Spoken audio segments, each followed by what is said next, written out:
should start now. Okay. طيب بسم الله الرحمن الرحيم. Assalamu alaikum and good morning everyone. Thank you for joining us today in this workshop titled Ensuring Assessment Leads to Learning. We are honored to have Professor David Boud, our guest speaker for this workshop. Professor Boud is a professor and foundation director of the Center for Research in Assessment and Digital Learning at Deakin University. He is also an emeritus professor at the University of Technology, Sydney. He has held different positions, including head of school, associate dean, and dean. He has published extensively on teaching and learning and assessment in both higher education and professional education. His current work focuses on the areas of assessment for learning in higher education, academic formation, and workplace learning.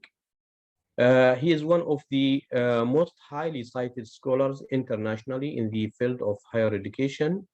He has been a pioneer in developing learning-centered approach to assessment across the disciplines, particularly in building assessment skills for long-term learning, designing new approaches to feedback, and the implications of the digital for assessment. So without further ado, I will just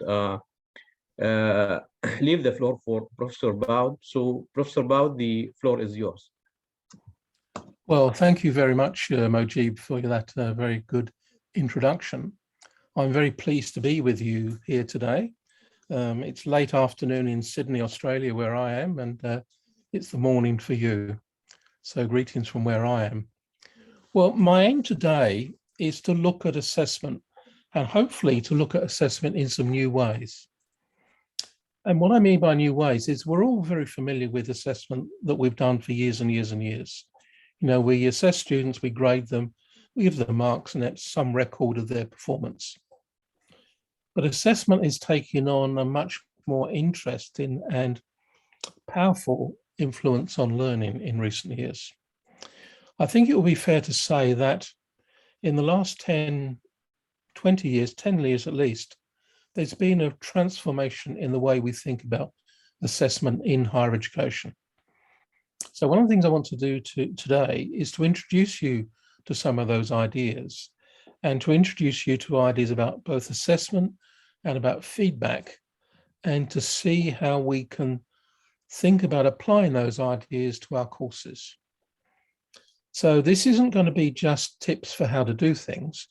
I want to produce a framework that will show you how things fit together and how the various elements of assessment and different purposes of assessment work together in order to foster high-level student learning.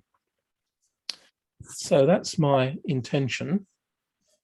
So what I aim to do is to just say something briefly about my own context so that you know where I'm coming from. Then introduce the problem with assessment. Assessment has created problems for many, many years.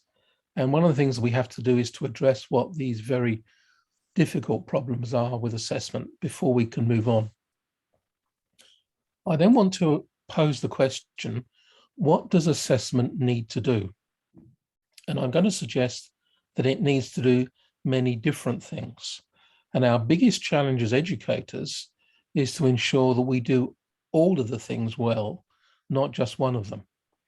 We've been used to doing one of them well, and the other one's not very well at all. So what I want to do is to right that balance. And the three things that I want to focus on in terms of what assessment needs to do are the ones on the screen here. First of all, it needs to assure outcomes. That is, assessment needs to assure that the students graduate from our courses at the standard with the level of expertise that we claim they need. That's one thing. And within that, we need to do it in ways in which students are able to do things, not just know things. We don't want our employers to say, well, this student knows an awful lot of information, but I can't use them in my organization. So we need to think about some aspects of assuring outcomes. The second one, that's number 5 here, is that we need assessment to enable learning. As a part of the learning process, we need to assess students so they can improve their learning whilst they're in the course. Not at the end, not later, but whilst they're still learning. And within that, we need to be looking at the notions of feedback. Where does feedback fit in? And how does feedback sit? How does it align with the idea of feedback? How the two go together.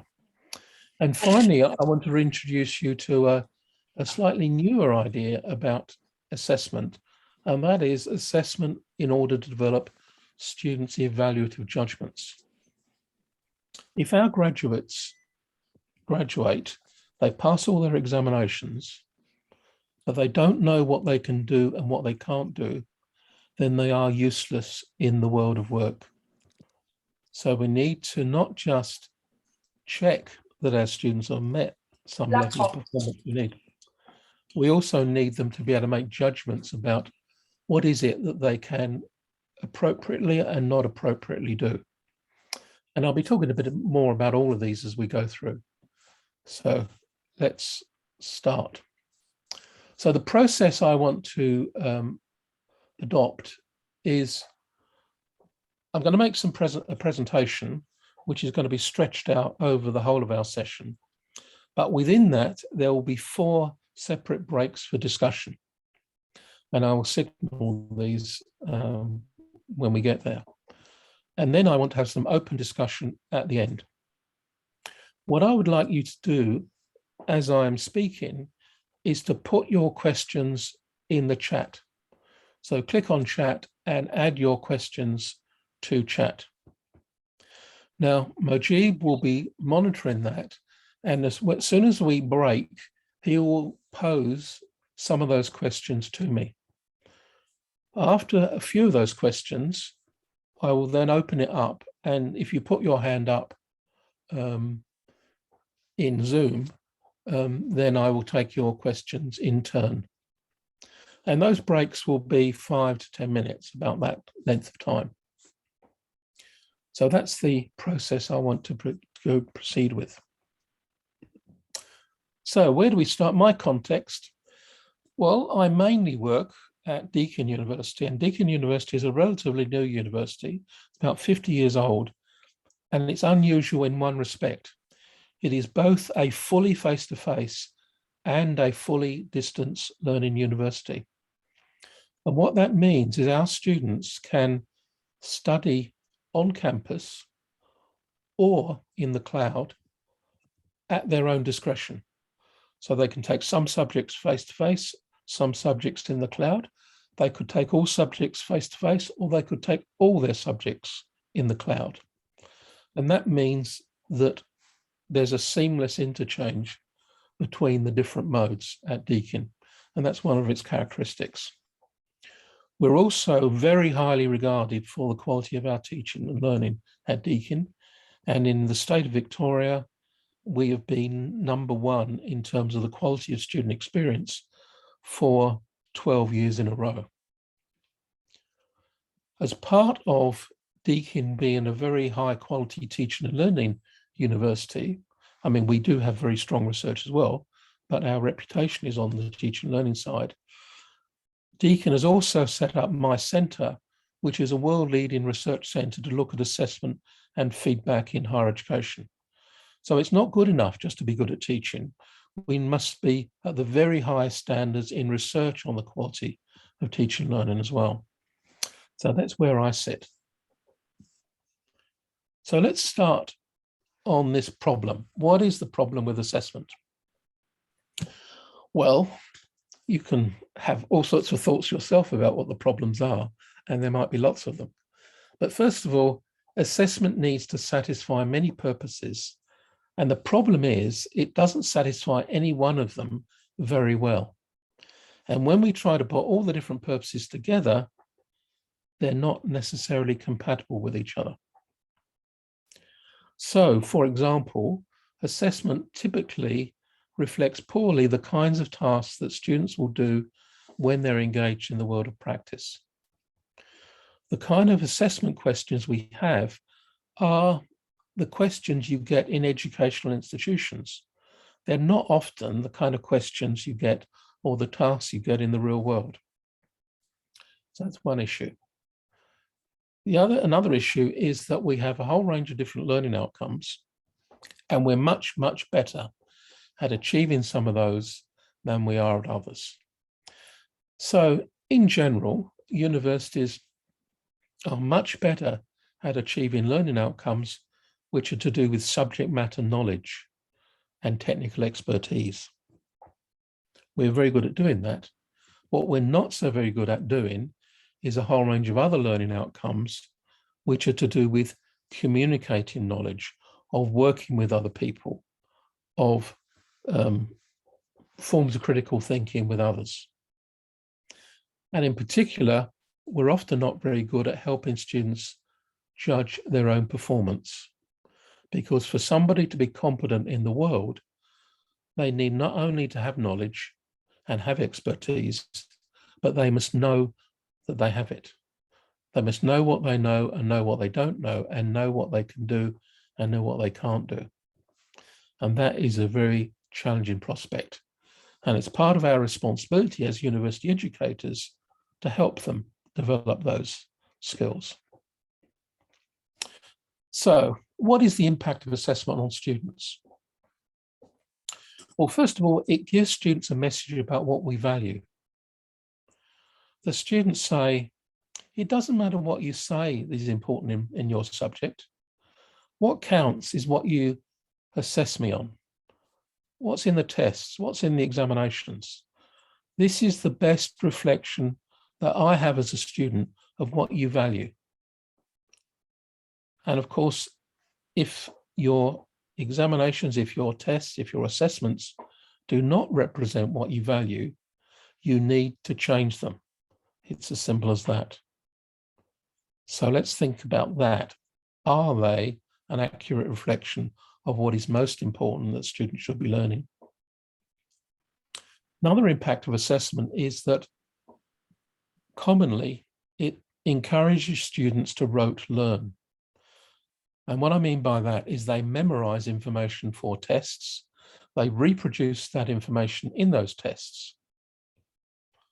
And they spend too much time on memory work and not enough time on the use of that information to solve real and meaningful problems. And we know an awful lot about that over time. Another thing that assessment does is it distributes students' study time across the year and across the semester. So when there's a test, students' study time goes up. After the test, it drops down. Towards the end of the semester, when there's an examination, student study time goes up. Afterwards, it drops down. So we need to think about assessment as influencing students' study behavior. And perhaps it will be more effective in terms of student learning for them to spread their learning throughout the semester rather than only doing it when they anticipate some form of assessment. Another impact of assessment is that it inhibits cooperation and collaboration between students. We tell students you mustn't collude with each other. You mustn't cheat. That is wrong. And of course it is wrong. But the students find it very difficult to distinguish between what is wrong in terms of cooperation and what is good in terms of cooperation. We need students to graduate that are very good at working with other people. Employers say that's what they want from our graduates. So how do we deal with this problem in assessment where we say you mustn't collude with students, but on the other hand, you must cooperate with them? There are mixed messages here, which we need to help them with. And of course, assessment overemphasizes some skills at the expense of others. So I don't know what it's like in your context, but traditionally, assessments have emphasized handwriting. Our mid-semester assignments are written on computers. People write them on screens. But examinations are still typically done in handwriting. In the world of work, very little handwriting for extended periods of time occurs. An awful lot of time is spent communicating verbally with other people. And typically our assessment practices don't value that. And of course, finally, it has an impact on students because it distracts them from the object of study through a focus on marks and grades. Students ask questions like, how can I get a better mark? When my students ask me that question, I refuse to answer. I say to them, if you want to ask me, how can I produce better work? I will answer you. If you formulate it in terms of better grades, I won't, because I want you to focus on what's really important, and that's the quality of your work, not just the way in which it gets graded. So these are the three key purposes of assessment. And these are the three things that assessment always needs to do. And what I want to do is to structure my presentation around looking at each one of these in turn. So the first one of these is assurance. Assessment is about assuring that learning outcomes have been met. Some people talk about that in terms of certification, certifying that students have met the standard. Sometimes the word summative assessment is used, but that's all about assurance. Can students do the things that we claim they should be able to do if they graduate from this course? The second one is about enabling students to use information to aid their learning now. So assurance comes towards the end, enabling students goes all the way through.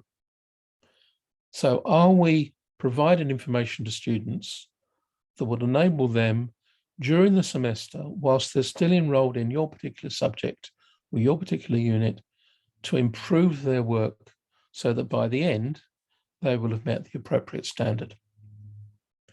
And that is often called formative assessment, and it often involves feedback. Feedback is one of the key things we do in that area. And the third thing, which I mentioned earlier, is assessment is always about building students' capacity to judge their own learning.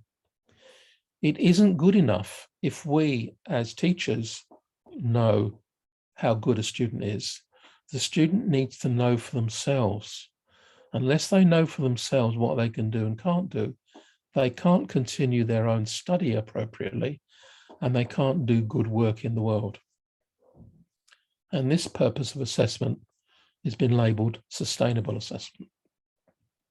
So let's look at these. So I'm going to start with the first one about assurance, and then say some things about that, and then move on.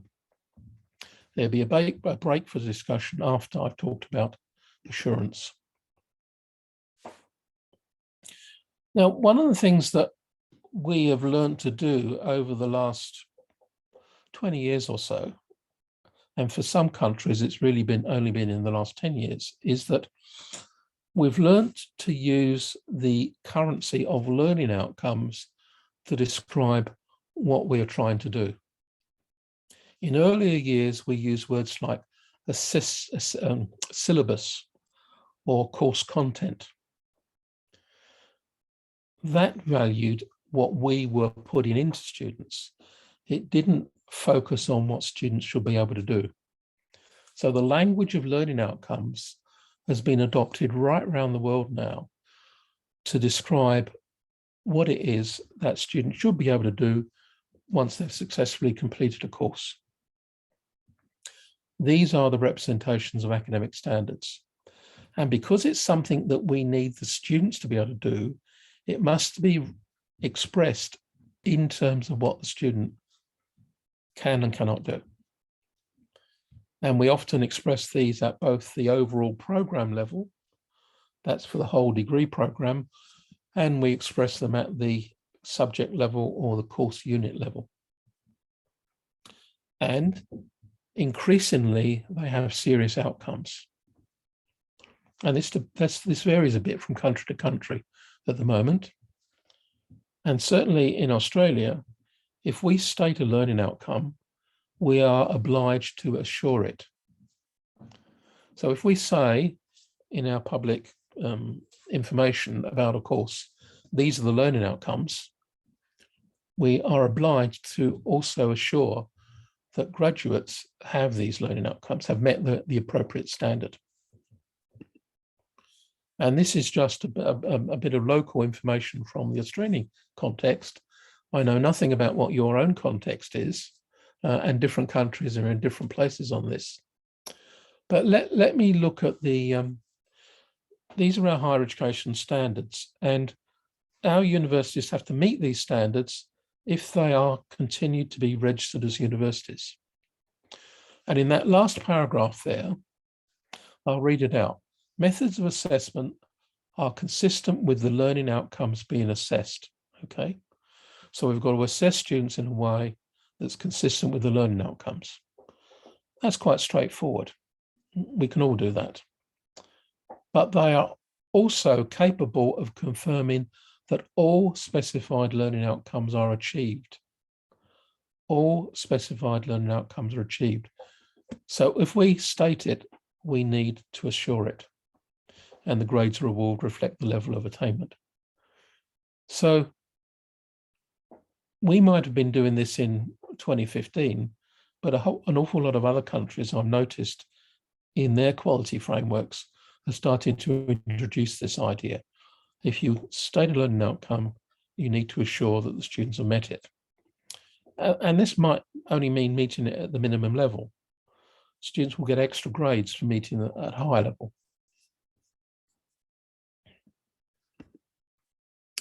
So what are the implications of assessment for this focus on learning outcomes? Well, assessment is about judging whether students can demonstrate the attainment of a particular learning outcome to a particular standard. And that means we must set a standard for each assessment task.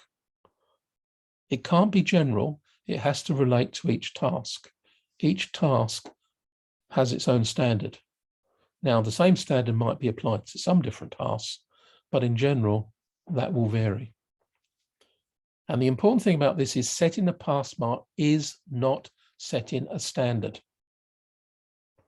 It doesn't do the work because we can move the pass mark too easily. We actually have to set the standard in terms of what is the minimum a student needs in order to pass, and what is the level of performance a student needs to attain higher grades. So it's not just a matter of having a general set of standards, we need to have them very particular. And a very, very important implication of this is that a student can't compensate for bad performance on one learning outcome by superior performance on another. And the common thing that we used to do is that we used to have an examination which covered all the learning outcomes, and we used to average the marks across different learning outcomes and set a pass mark. That is no longer acceptable. We have to say, has the student met this particular learning outcome?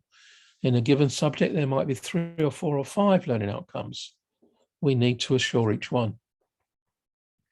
And in particular, we have to assure that a student has met all of them, at least at the minimum level, and that's at the pass level.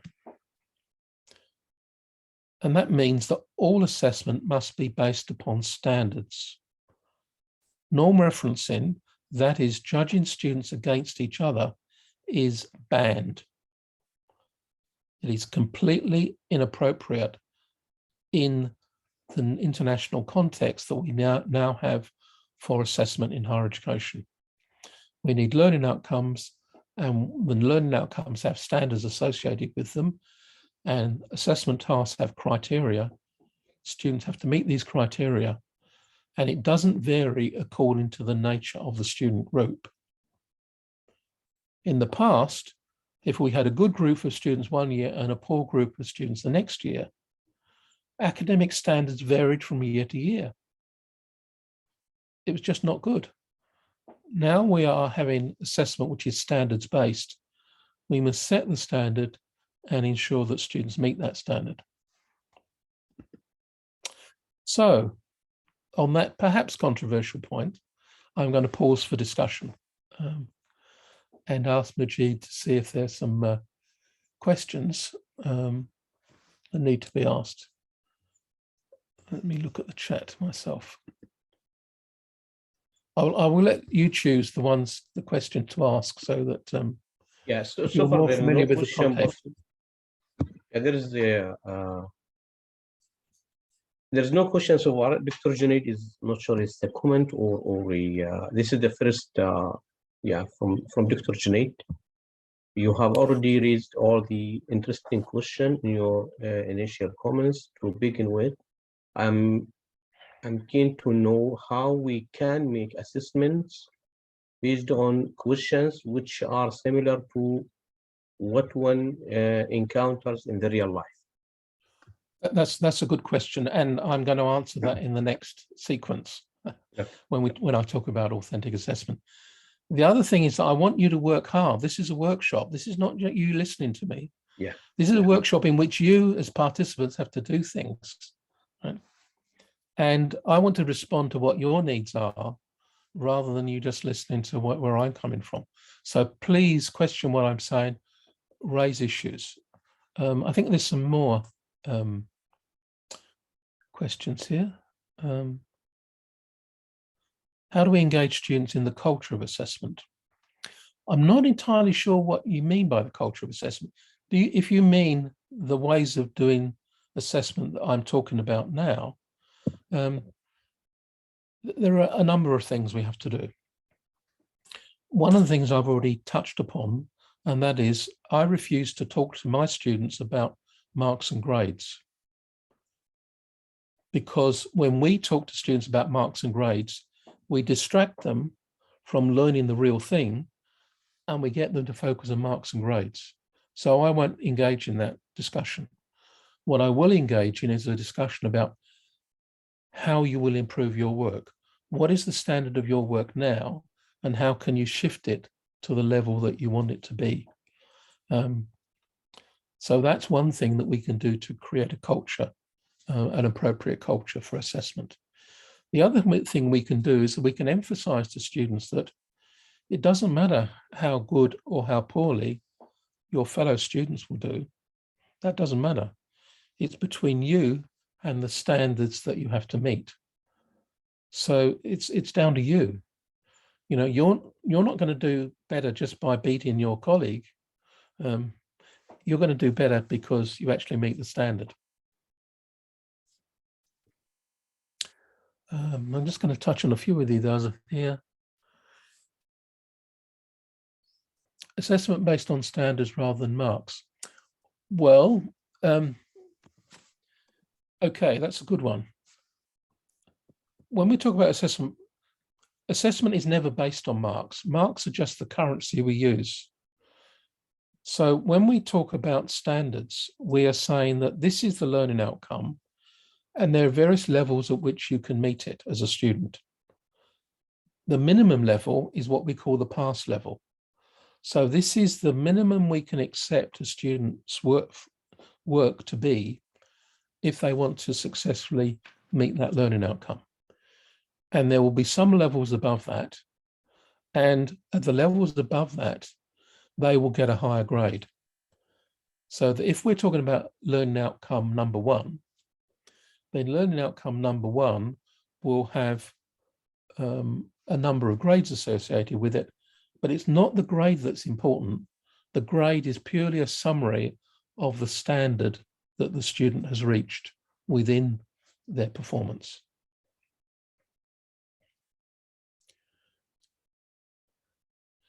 There is a hand raised by, I think, Dr. Khola. Yeah. Yes, thank you very much for touching upon a very important aspect. I'll go back to standards, and if you don't mind, could you please operationally define what standard means to you because it might mean something different to me or to other listeners. This is one. And the second one is, again, if it means what it means to me, at least. Now, when we measure the learning outcome against student performance and against program learning outcomes, we come across something in some universities where they said you have to have like 60 or 65 as an achievement rate or whatever. And if the students pass that one, then you've done well. If not, then not you, the students, they've done well. If not, then they haven't done well. So I need to know exactly how we can decide that. Would it be decided for each learning outcome, or would it be decided for the whole course? Because the practice now is 65 for the whole course, for example, or 70 for the whole course. Yeah, we've moved away from that. Yeah. It has to be for each learning outcome. Okay, now, but how do we decide exactly the pass or the standards for each learning outcome? Based on what? What's your criteria? Well, you have to set the criteria for each particular task. So it's me who decides on that. Pardon? It's the teacher who decides that. It's the one who is giving the assessment, not the institution. Well, it's not the teacher alone. So, for example, if they're program learning outcomes, it's the whole program. And sometimes those programs are accredited by external bodies. Mm-hmm. So those external bodies will also have an input into those learning outcomes. Right. That's what I wanted to know. Thank you. Yep. Dr. Ibrahim? Okay, I have the same question as my previous colleague, which is basically when we assess these learning outcomes, we put an average for each question or the collection of questions that pertain or related to that learning outcomes. We decide an average, for example, of students' performance at 60% or 65%. This is what we usually do here, okay? But I understand from from our speakers that really this is not the right way, okay?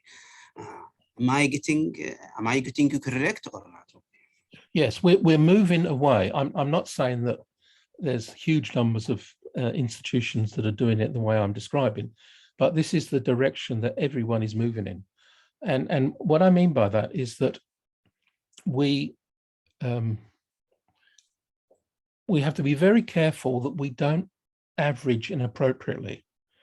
So if there are, let's say there are 3 learning outcomes in the subject that you're teaching. Each one of those we need to assure. What is the standard? What is the level for each one of those? So we should be reporting by performance on those learning outcomes, not by averaging all 3 and producing 1 mark. And the other thing we need to be careful not to do is that when we do this across a whole program, we should only be averaging elements that are in particular course learning outcomes.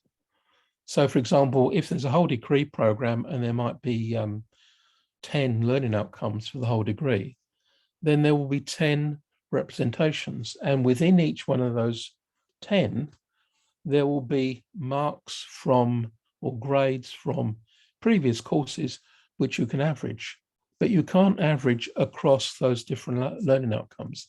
That is not a meaningful thing to do.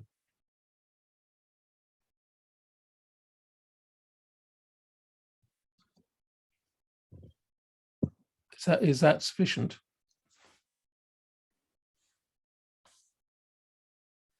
Maybe we'll talk later on about it. Just we'll have to wait for a while. I can delay my other questions for later on. Okay. Thank you. Thank you. Okay.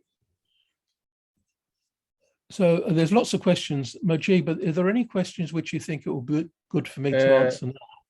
They are all good, but I think maybe you need to progress. Then we can answer them as we go along. As you go along, you can answer them. Yes. Okay. Can you keep an eye on them and see which ones are appropriate? Yes, sure. Yes.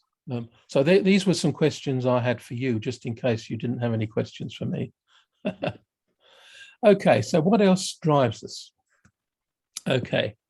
So this is an old quote. This is from nearly 20 years ago, but I'm sure if we ask the students now, they'd say very similar things.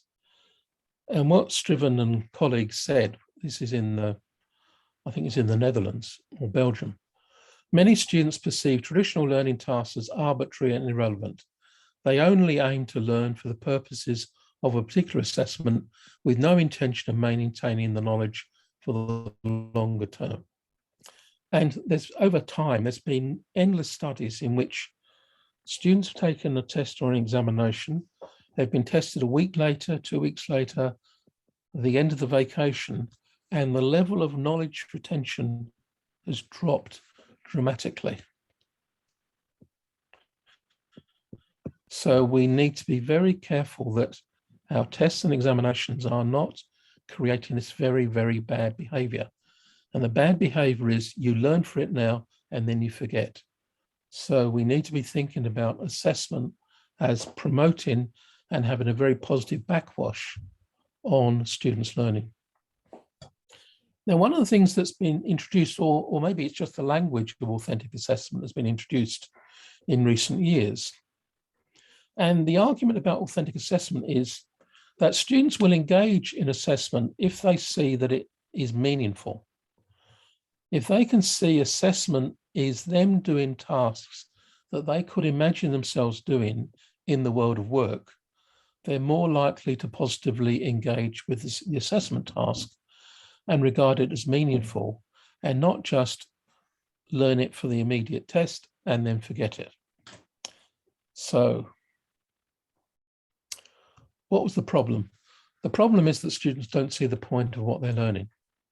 They see assessment as an artificial exercise, jumping through a hoop like this cartoon, and they don't think it's meaningful.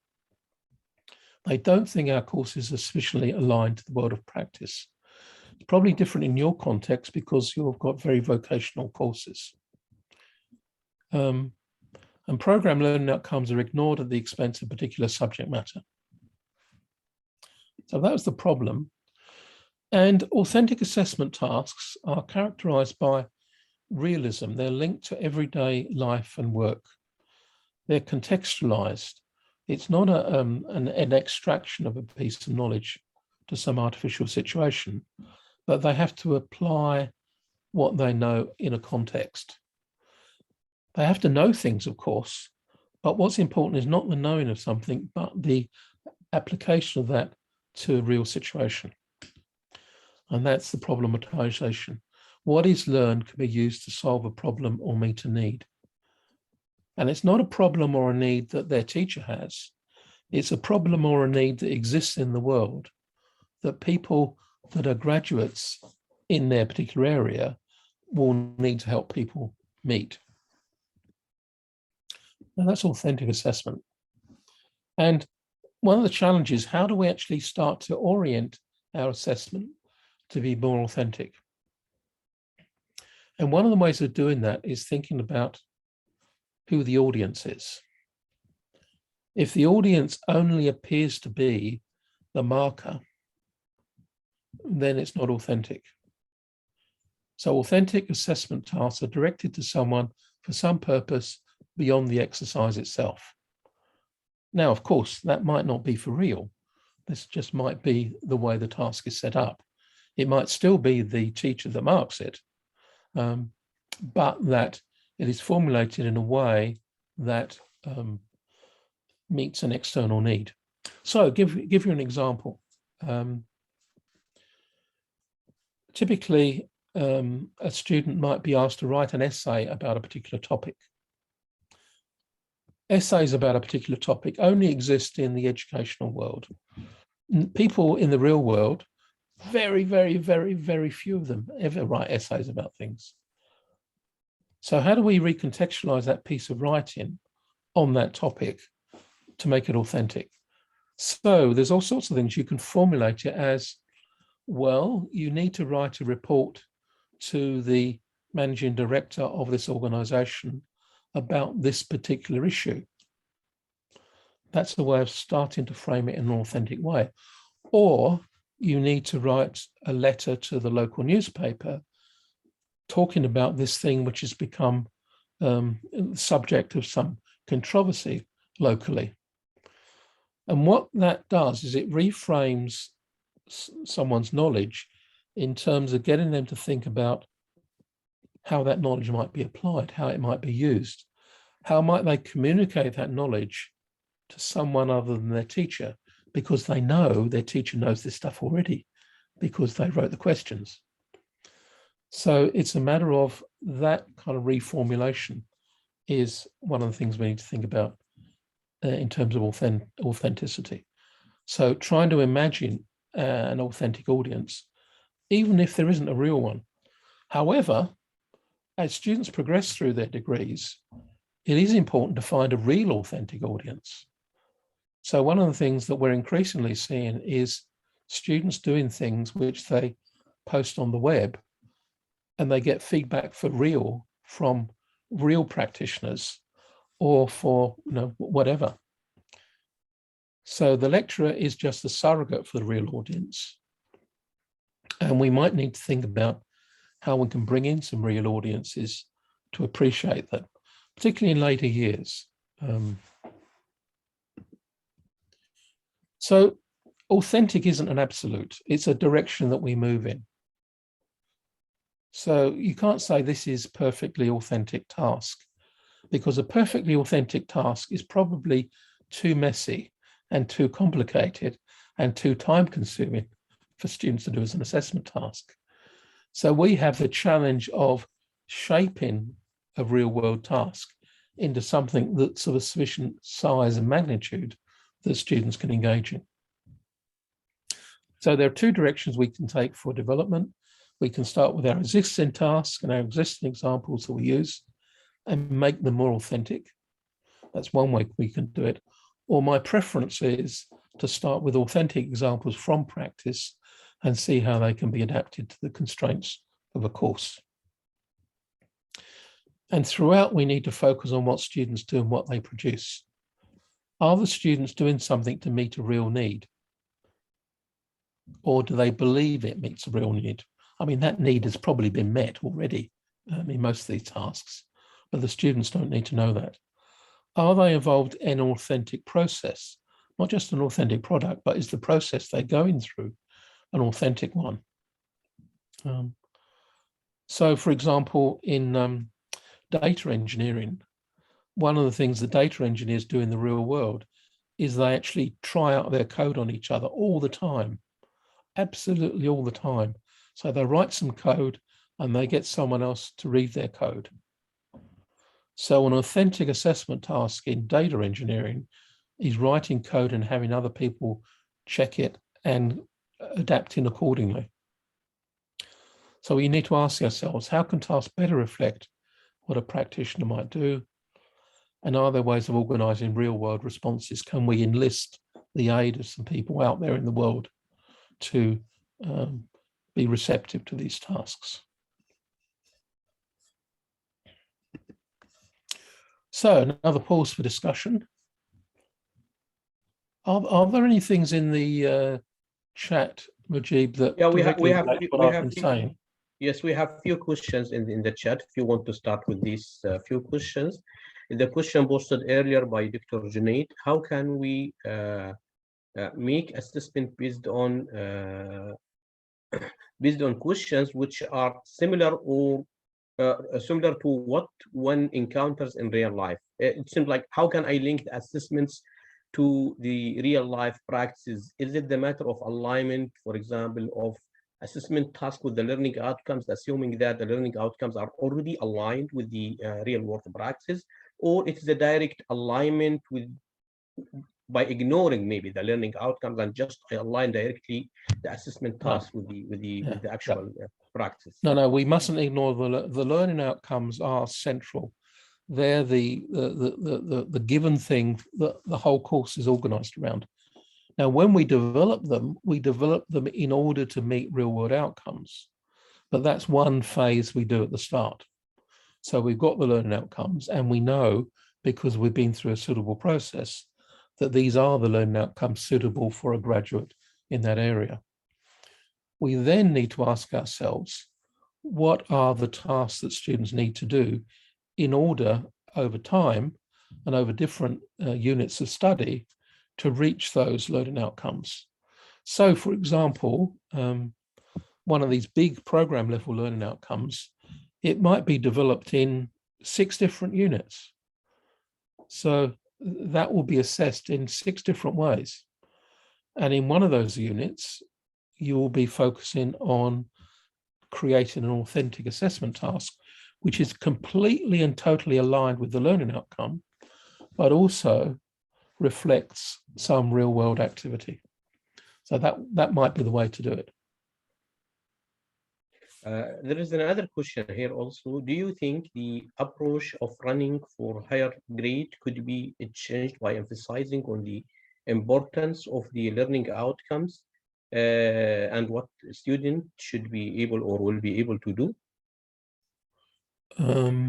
Meaning that it's like we want to indicate to students somehow through the assessment, we are emphasizing the knowledge, not the grade. And can this assessment help us in this direction? In research, that's the bit I don't quite get. Where's the research come in? I'm not sure I understand that. I'm trying to look for that question in the chat. Yeah, it is. How far down is it? Let me just check it. Yeah, it is by Ria at 10:40. 10:40. Good. 10:40 is good. My time, our time. Yeah.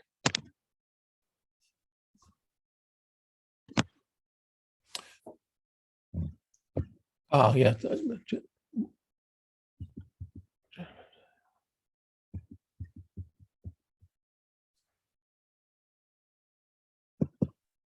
Yeah, I think there's all sorts of different questions in that question. So I'm finding it difficult to, if Ria wants to come in and ask that by putting her hand up, then please do so.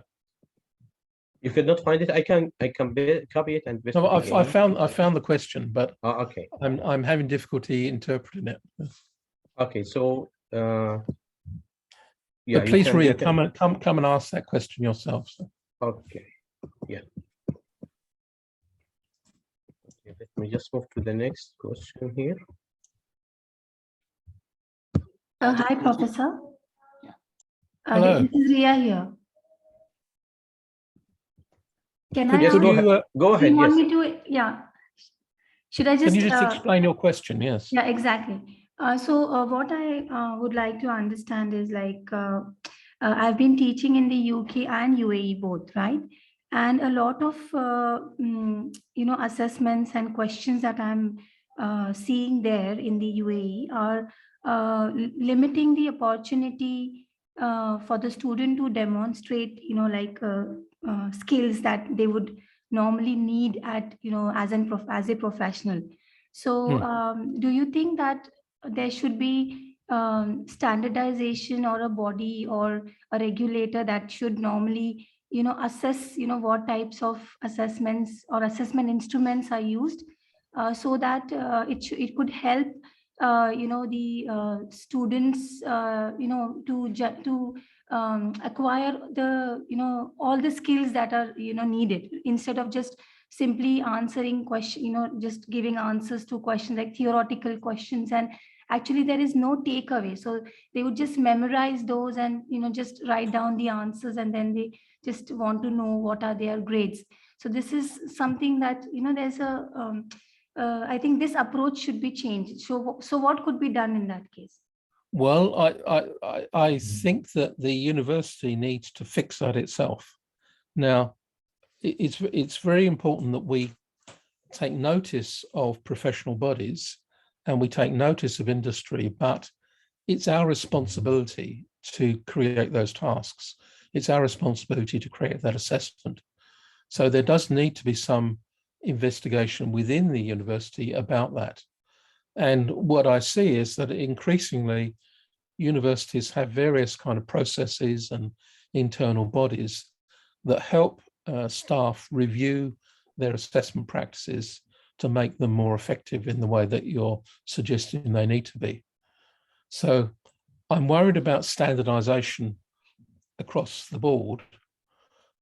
And some professional bodies very much like to do that. But for most courses, it is a responsibility of the university. And most universities would much prefer external bodies not to get involved too closely. And if they want to avoid being controlled by external parties, they need to make the reform themselves. Thank you, Rhea, for that question. Thank you. Okay, there's one question here also. What aspects of authentic task you may elaborate on so we can apply it in our classrooms?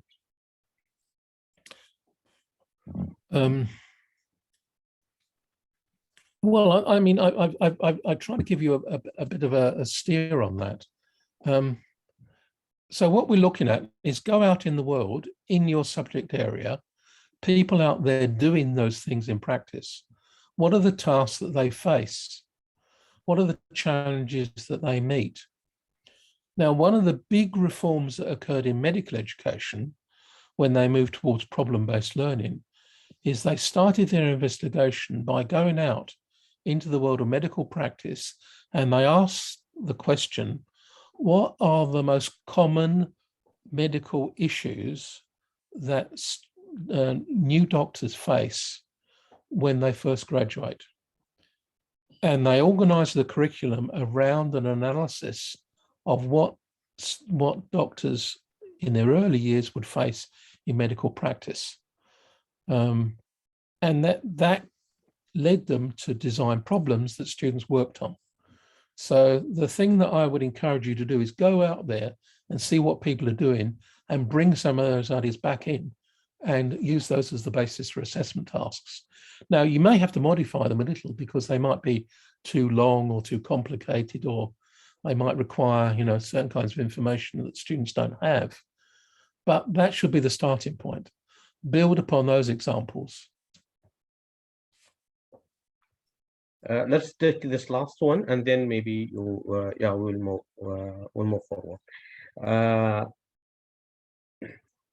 In what basis we set the minimum standard for each learning outcomes if it's not just a pass one?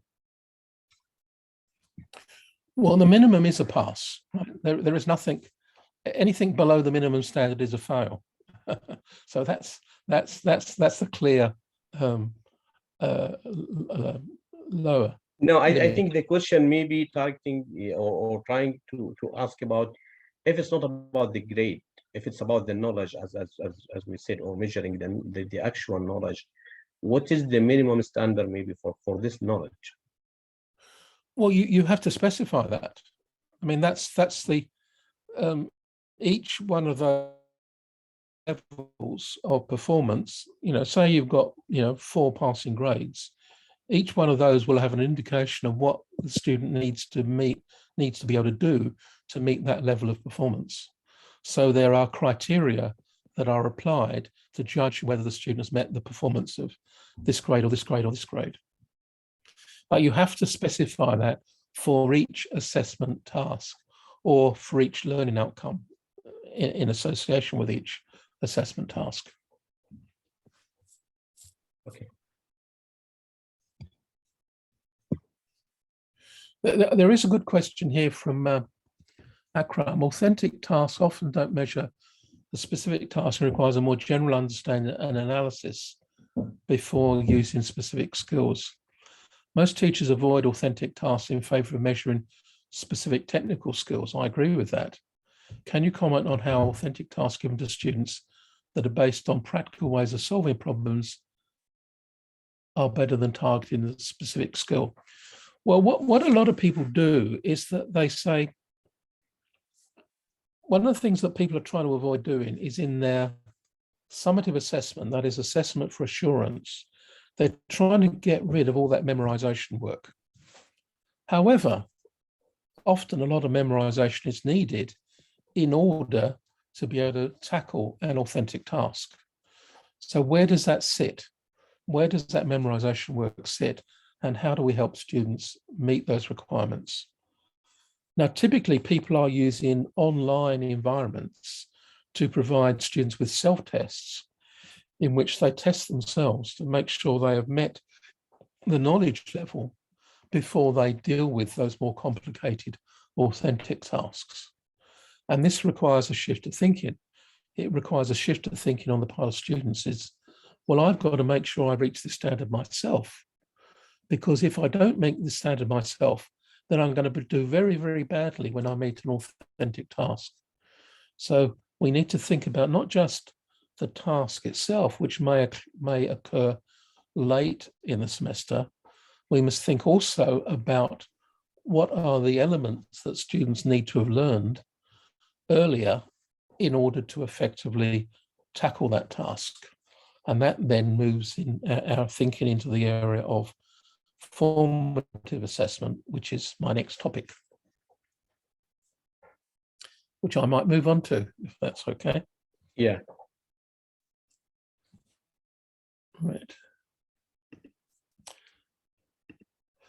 So we talked about assessment for assurance, and this is about assuring learning outcomes have been met.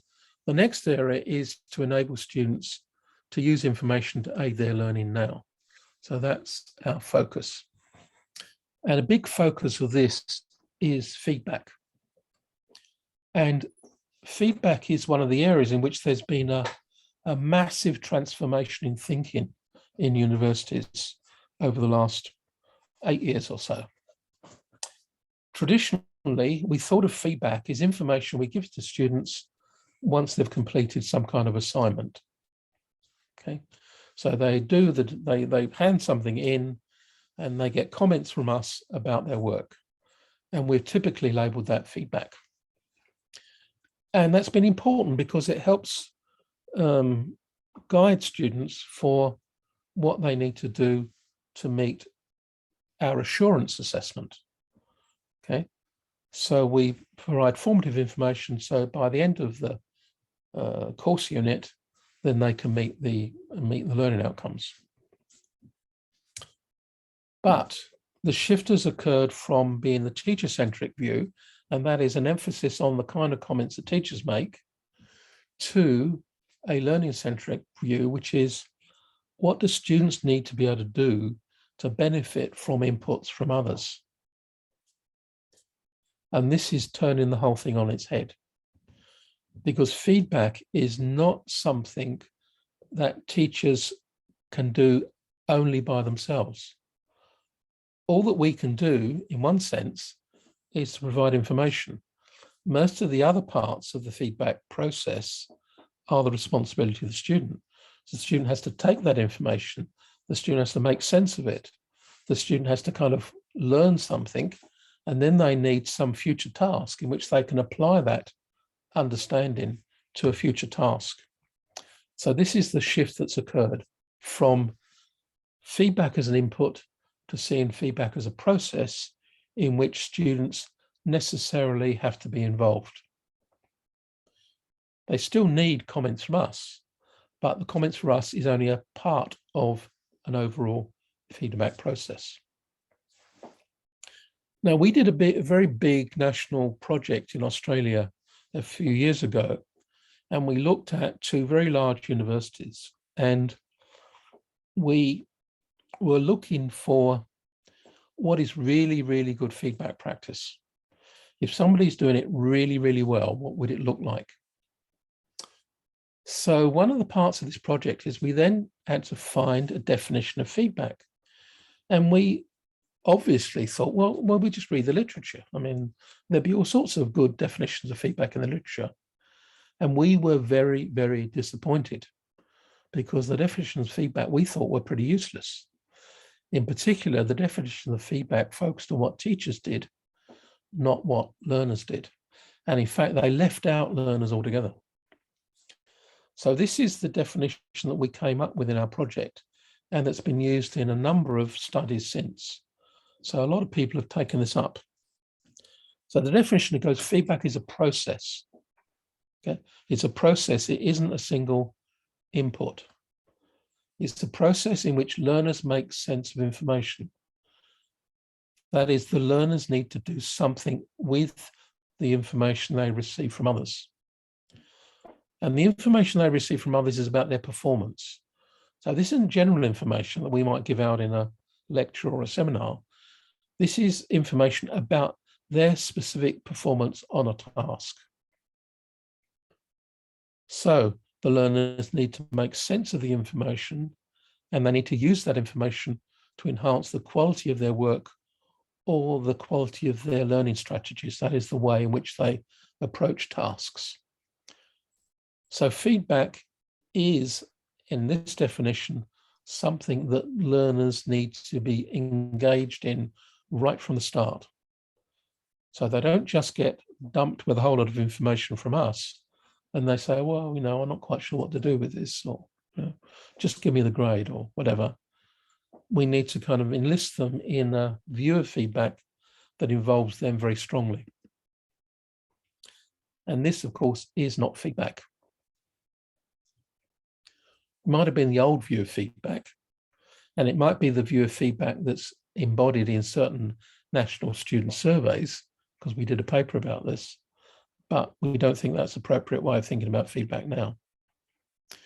Now, this project we did, and this is just a picture from our website. And if you want to go and have a look at this, there's some really, really useful resources here. And the URL is feedbackforlearning.org. So we took a survey of over 4,500 students in these two universities, and we did a survey and we interviewed them with the focus groups. And what we were looking for was the subjects in which the students reported the very, very best feedback practices, the very, very best that they'd experienced. And then what we did is we identified, we got a list, and we looked at the ones that right at the top of the list, the ones that the most students referred to as being really good. And then we interviewed the staff, the teaching staff, we interviewed students, we examined exactly what the staff were doing when they did feedback, and we created some case studies, some of which are available on our website. And we've got 7 case studies on our website. Don't worry about the subject matter. That's of less interest. What's interesting here is the way people did it. And we didn't just take the ones at the top of the list. We said, what are the really difficult situations in which to do feedback? And difficult situations are first-year classes and classes that are very large. And in Australia, when we talk about a large class, we're talking about a class of more than 1,000 students. That's large for us. And we reckon if you can do it with 1,000 students, you can easily do it with 50 or 100. That's, you know, that's small things to do. So if you go to our website, you can actually look at these case studies about how you can provide a feedback effectively in challenging circumstances. And one of the things that they share in common is that they all use a multitude of different ways of doing it. They all integrate it very, very carefully into assessment and into their courses. And they, in the larger classes, they train their tutors to give feedback and they moderate the quality of feedback. So for example, in the, I think it's the second one here, this is a class of about 1,500 students, which is offered on 4 campuses and also in the cloud. And the person that runs this course, this course unit, has a team of 30 tutors. And what she does is that the students hand in the work and they get feedback on it, and the feedback is audio feedback. The tutor records a little file and they send it back to the student. But the person in charge monitors the quality of the feedback. So each tutor has to give an acceptable quality feedback comment before they're allowed to give comments to any more than one student. So that's a way of moderating the quality of feedback. So if you look at these case studies, you can go into feedbackforlearning.org, have a look at those. There are videos, there are resources, there are handouts, all sorts of things there, which I hope will stimulate you to think about alternatives. Now, let's just touch on a few really, really important things about feedback. most of the things we do with students apply to every single student in the same way. Same learning outcomes, same tasks, same lectures, same criteria we use to judge their work, and so on and so forth. So we treat all students identically. And we do that for very good reasons of equity. We shouldn't discriminate between students. However, there's a big problem here. For learning purposes, we must discriminate between students because every student is different from every other student. And the only way in which we can tailor the course to individual students are through some of the very few processes associated with feedback. So feedback is one of the few ways in which we give different information to different students. And we need to do that because students have individual needs. So we need to think very carefully about how we design them, and giving comments to students is only a part of a feedback process, very important part, but it's only a part of it. Without active engagement from students, feedback information can't influence learning. So we've got to think about ways of engaging students. And we need to complete that feedback loop. And that is, we must think of opportunities for students to learn from the feedback in order to apply it later within the same course unit. And we need to think about feedback as judging the quality of feedback, not on whether it's right or not, because I can write comments to students that is wonderful, detailed, fluent, but that's not good enough. I need to think about how am I going to write something to students which is actually going to influence them to do something. I need to do it in such a way that leads to their action, that motivates them.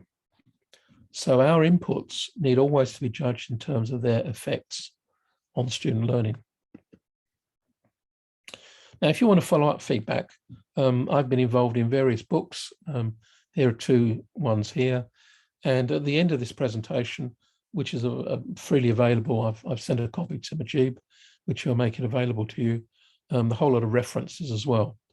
So there's a lot going on about feedback at the moment and different ways of doing it, how you do it in different circumstances, feedback design and so on. But whilst we're still on feedback, let me make a really, really important distinction. And the distinction I want to make is between the justification of a mark and feedback information. Now, typically, we provide students the feedback after they've done a task. And when they've done a task, we often grade the task.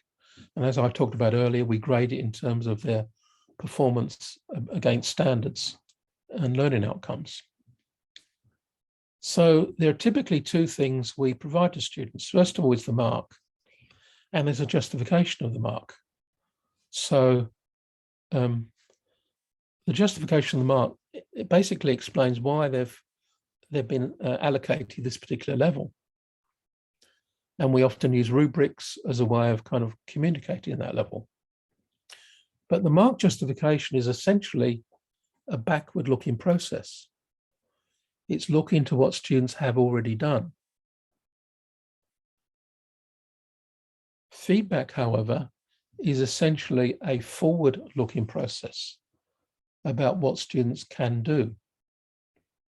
Now, we need to be not distracted by the English word feedback, because the word back in feedback suggests you're looking back. But ironically, feedback is always about looking forward. So be very careful not to be distracted by the back in feedback. Some people have been distracted by that word so much, they've invented a new one called feed forward. I think somebody has their... Yes, please. Yeah, okay. So feedback information is about what students can do to improve their work, what students can do to more effectively meet their learning outcomes. So feedback is always forward-looking, and mark justification is always backward-looking. You did this, you got this mark, and the reason for it is this. That is not feedback. Feedback is, this is the work you've done. We're looking forward. What you need to do, the kind of things you need to engage in is this. So let's keep that distinction in mind. And very often we spend too much time on mark justification and not enough time on providing feedback information, which is looking forward. Now, just in passing, I just want to mention the idea that written feedback isn't the only way we can do it.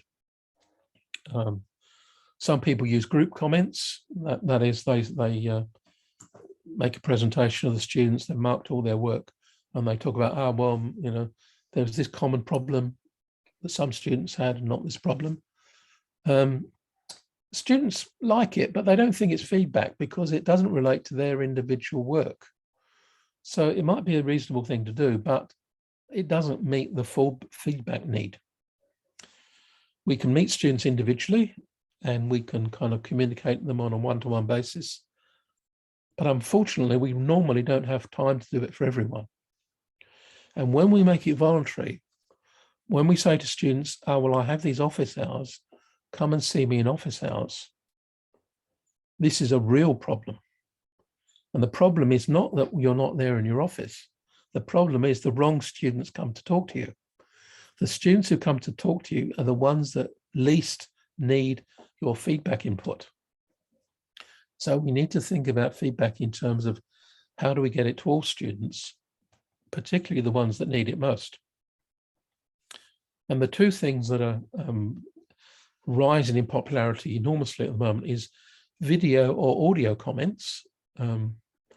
Audio comments might be more appropriate in your culture, I don't know. But the idea is that you have the students' work in front of you and you speak to it and you comment on it and you say, hello, James, you know, I've just been reading your work. I noticed this, you did that. I'd like to draw your attention to that. So you have in a sense, a one-way conversation with them, which you're recording on your laptop. So you record yourself and you have a little commentary on their work. Now, that has a number of advantages. One advantage is that the student thinks you're communicating with them individually, whereas and that they know that you know them. You might not know them a great deal. All you know is their name and the work, but the students feel as if they're involved in the process much more than with written comments. The other thing is you can actually get across a lot more useful information and with a lot more emphasis and nuance and direct them a bit more when you're speaking than when it is written. And the big payoff is that it saves time. You can actually say more useful things and spend less overall time on students' work when you're speaking feedback information rather than when you're writing it. And whenever you write it, it becomes more formal. And the student misses out the stress and the emphasis when it's written and when it's spoken. So I'd very strongly recommend, there's a whole lot of papers coming out recently about the value of this. And people are taking it up because it saves them time. One variation on this is screencasting, and that is that you make audio comments, as I've described, but then you annotate their work. So in technical areas where you're dealing with equations or diagrams or some kind of visual representations, a screencast enables you to draw on their work and make comments as well. So the idea is not that you write out your comments. That's not the point. The thing is that you can put arrows in, you can make links between this and that. You can draw lines around particular equations and say, well, this is the bit that you need to focus on and things of that kind. So that's just by way of adding to our repertoire of comments. Now, I said I'm not going to offer tips for teachers, but I thought I'd leave this slide, put this slide in this presentation, because what I want to do is to challenge you challenge you to take on any 2 or 3 or 4 of these points and see whether it makes a difference. Because I reckon by taking on some of these points, you can make a substantial difference to the quality of feedback in your courses. Now, I'm going to leave that with you, so I'm not going to go through it in detail. But 1 or 2 things I'd like to point out. Well, I'm going to talk about the first few of them. So first thing to think about is you have a task, students get feedback information, they work out what to do with it, and then where does it land? So you need to think about how you design your course in terms of the students learn from feedback, but where is it directed? Is there some subsequent task that they can do in which they can demonstrate that they've learned from it? So we need to think about what are the different tasks that go through a course within a semester. And our semesters are quite short. We can't have too many, but we need to think about them in terms of where does that information land? Second one here, and this is the quickest and easiest payoff, can I suggest? I don't know what it's like in your university, but in most Australian universities, when students hand in work, well, they don't hand it in, they hand it in electronically. They have to complete a cover sheet in which they make a statement saying, this is my own work, it satisfies the requirements of this task. And sometimes they have to sign a statement saying that, you know, that they haven't cheated or something like that. Add a box to the cover sheet, and in the box, the students say, what kind of feedback information would they find really helpful? Now, when you first introduce this, the students tend to put in things like, well, whatever you think might be helpful to me. And you say, no. Right, I can't give you helpful information unless you say what is going to be most helpful. And in the process of doing that, we are starting to actively involve students in the feedback process. And we're also getting students to guide us in terms of all the comments that we might possibly make about their work. We need to make sure we address the one that they really most want comments about. Because I don't know about you, but often I'm reading students' work and there are 10 things I want to say about it. Now, well, I don't have time to write down 10 things, so I write down some of them. If I knew the kind of things that students would find most helpful for me to focus on, then I'd make sure that they were ones that I absolutely included in the comments that I make. And the third one here, and you can read the rest later, is have students respond to feedback information with a plan for what they're going to do about it. So you send off your feedback information to them. I'm assuming it's all done electronically now. And they have to post back a little statement. Doesn't need to be very long. I'm going to do this, this, and this. And the whole point of doing that is not for you to monitor it and check up on it, but it's a nudge for them to think about the need to process and work with the useful information you've provided. So I will leave that. Have we come to another break? Yes, there's another break. I might leave this on the screen whilst we go to discussion, just in case you want to read about some of the others. So let's have a look at the chat again.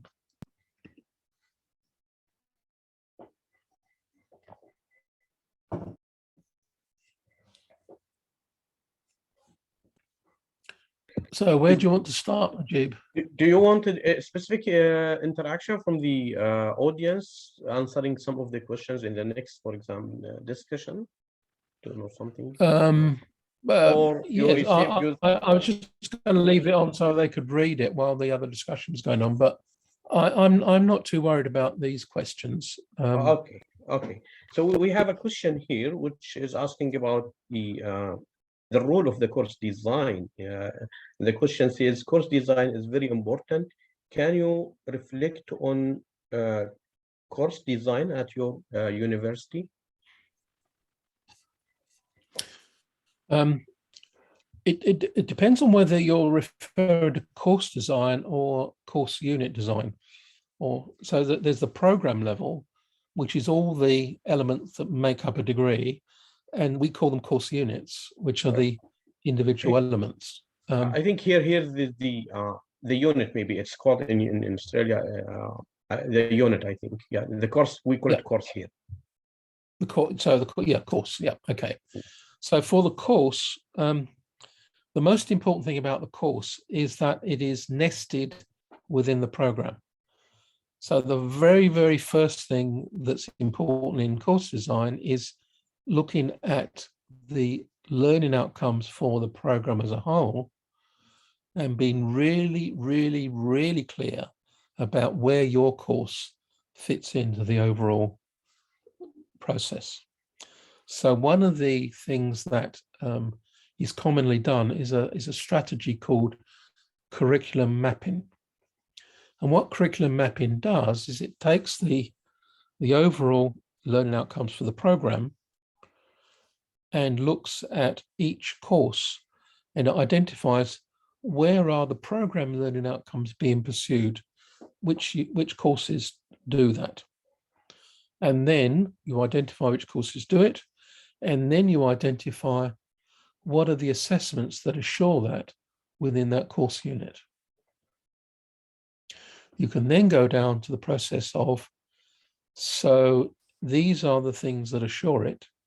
What are the feedback processes that need to fit in to that course unit to mean that students are able to attain that outcome? So that will be a kind of a crude, simplistic way of describing course design, but I'd be happy to elaborate on any aspects of that. Okay. Now, of course, before I move on, of course, this is what's recommended. We still have all the history of people that designed their courses many years ago on a whole different set of principles, and they don't fit in very well when we do the curriculum mapping. This provides a challenge for us. And one of the things that we have to do is that, well, one of the reasons we use curriculum mapping is to point out to teaching staff that their course doesn't fit very well, and they've got to do something about making their course fit the program. And it might involve changing their learning outcomes. It may involve changing their assessment. It may involve changing their feedback. It may involve changing the timing of tasks, whatever. But we do that collectively so that people can see where their contribution fits into the whole. There is also another question here saying, did you explore uptake in language learning for feedback?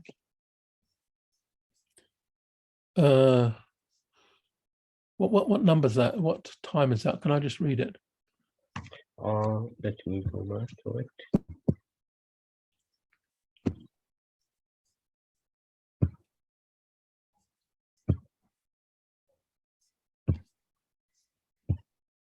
Is this about feedback in language learning? I think it's yes, in language learning, yes. Okay. I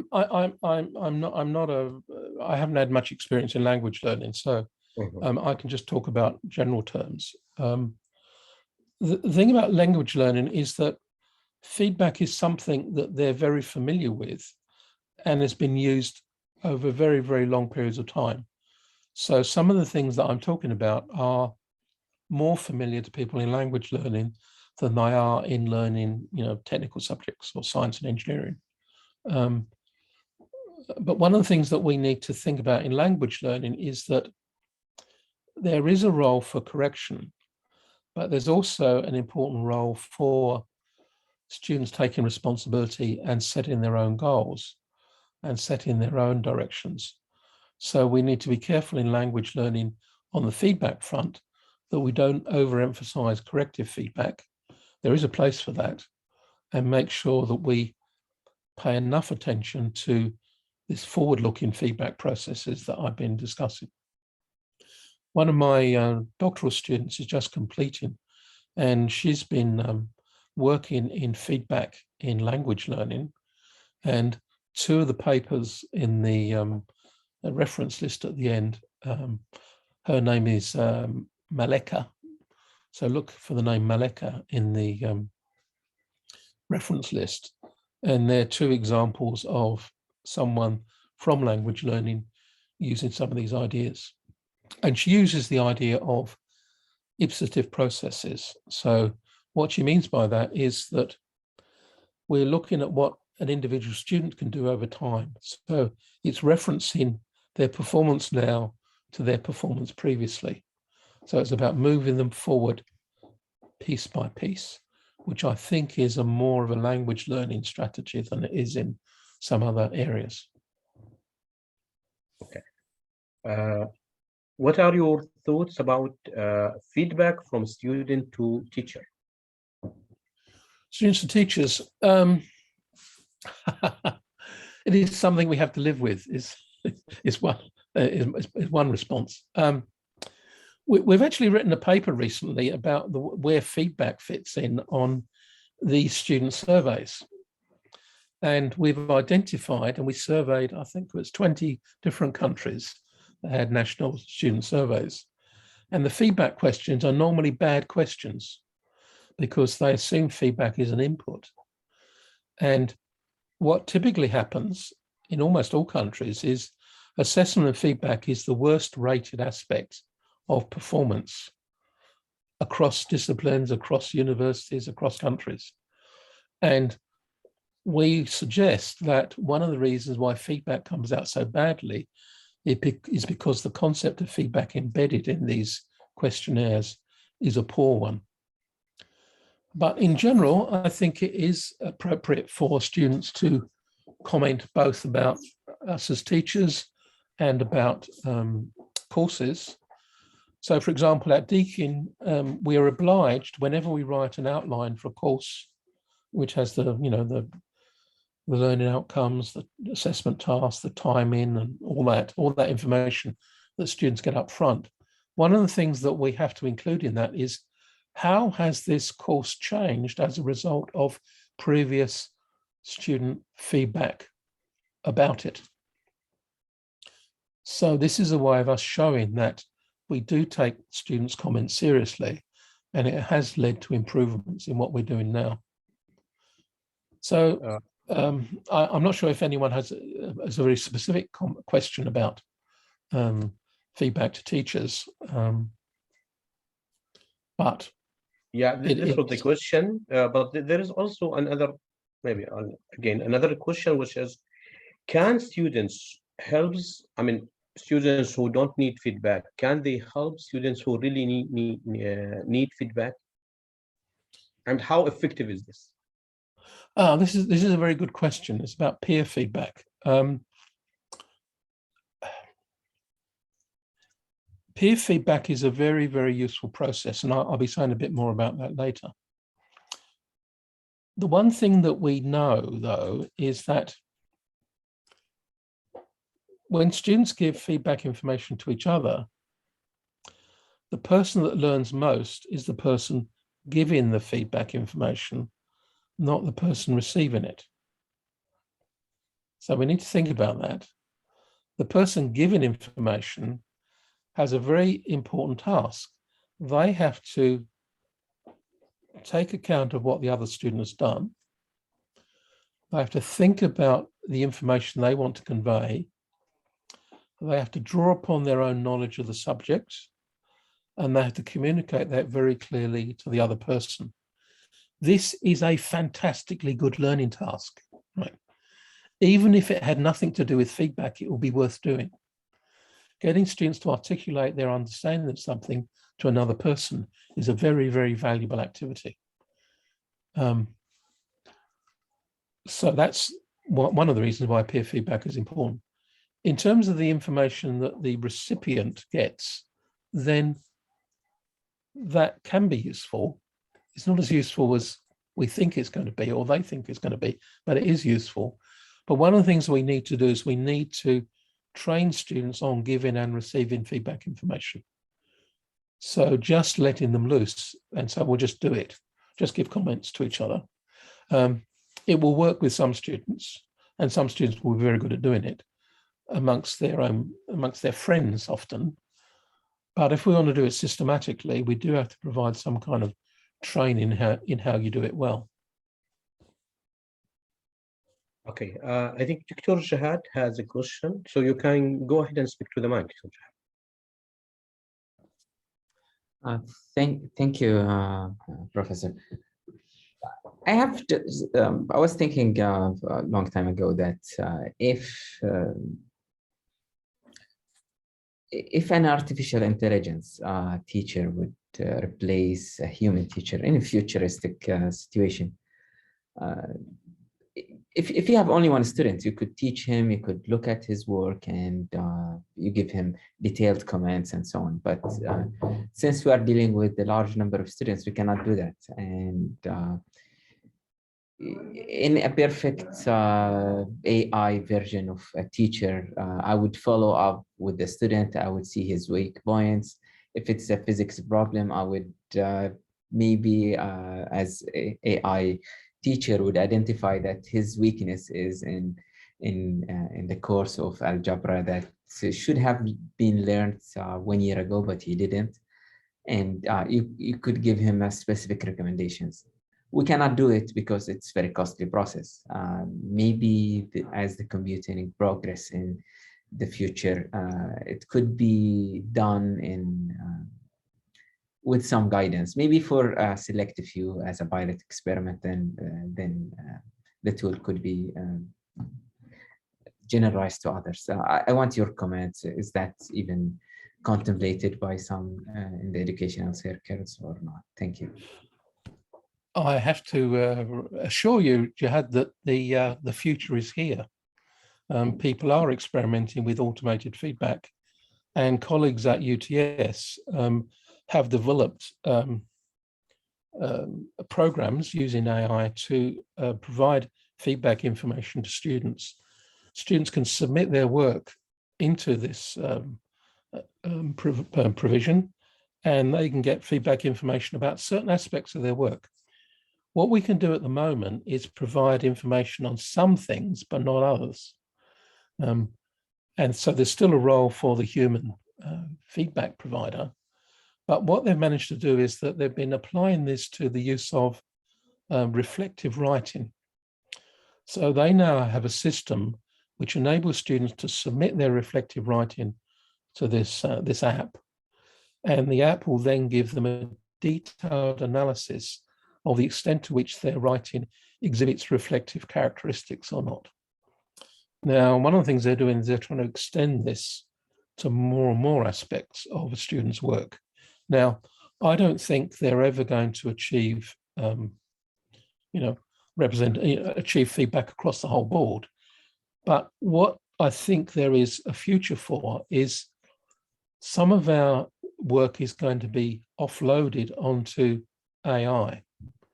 It won't replace us, but it will mean that some things AI can do a lot better than us.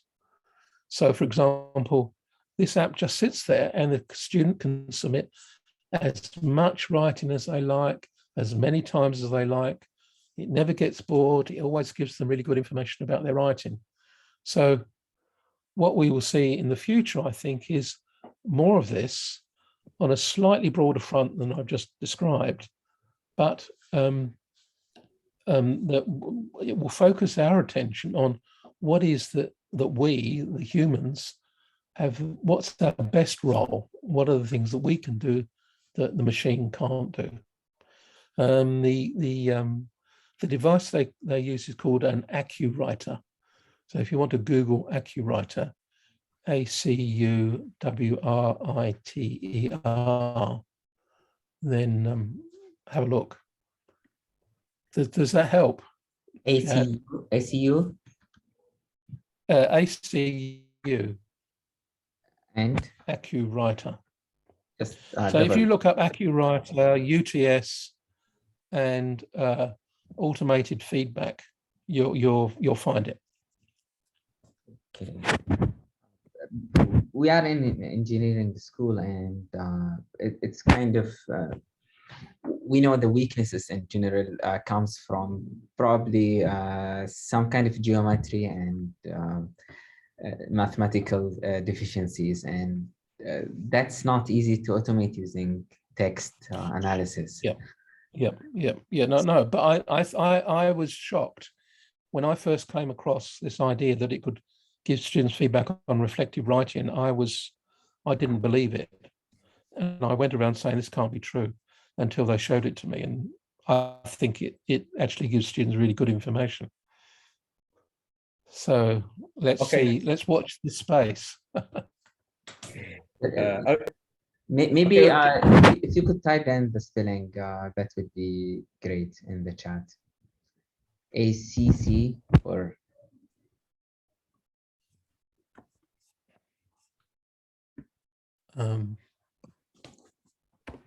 chat. I'll just write in the chat the yeah, that would be great. Thank you. I hope I spelled it correctly, but if you look at yeah,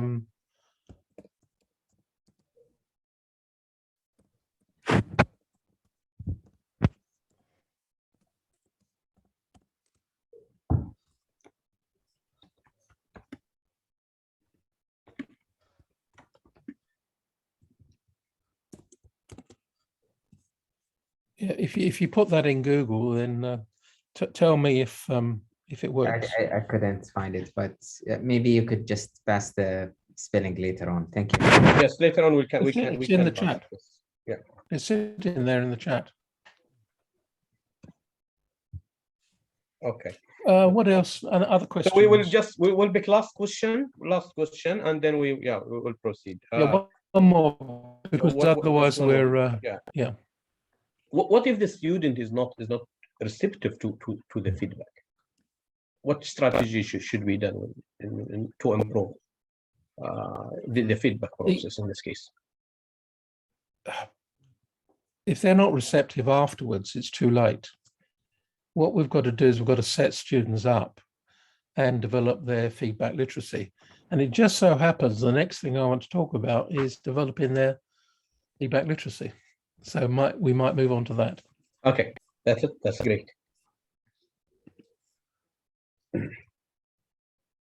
So the question is, what makes feedback work for learners? And basically learners need to understand feedback and how it works. And we need to equip students with the resources they need to make feedback work for them. So the notion of feedback literacy has been described as the understandings, capacities, and disposition needed to make sense of information and use it to enhance work or learning strategies. So what do students need? They need to understand what feedback is, and they need to understand the student-centered version of feedback, because they all know at the moment, oh, feedback is the comments the teachers make on my work. So we've got to move them beyond that. That's the naive view. We need to move them to the naive view as feedback as a process that I've just been talking about. They need practice in making judgments. That's judgments about their own work and the work of others.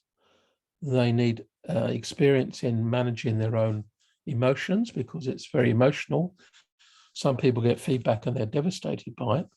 So we need to think about that. And they need to understand about the necessity of feedback involves taking action.